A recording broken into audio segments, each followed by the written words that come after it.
నేనెప్పుడు వెంకటేశ్వర స్వామి మా ఇంటి కులదైవం.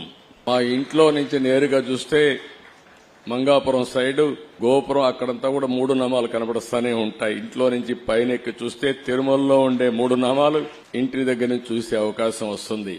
నేను నమ్మిన దేవుడు, నమ్ముతున్న దేవుడు, నేను ప్రార్థించే దేవుడు వెంకటేశ్వర స్వామి అని చెప్పి కూడా నేను మీకు తెలియజేస్తున్నా. ప్రతిరోజు ఒక 2 నిమిషాలే నేను ఒకటే కోరుకుంటాను. దండం పెట్టుకొని 1 నిమిషం ప్రార్థన చేసి, ఇప్పుడు ఒకసారి చూస్తే నాకు ప్రాణ భిక్ష పెట్టింది కూడా వెంకటేశ్వర స్వామి. అదొక మిస్టరీ కూడా.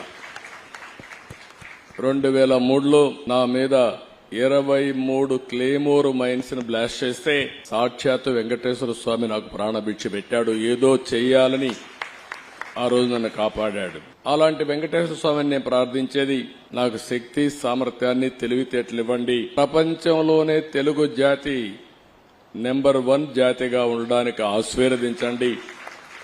ప్రపంచంలోని ఇండియన్స్ అందరూ కూడా గ్లోబల్ సర్వీసెస్ అంటే ప్రపంచంలో ఉండే ప్రజలకు సేవలు అందించే అవకాశాన్ని కల్పించండి.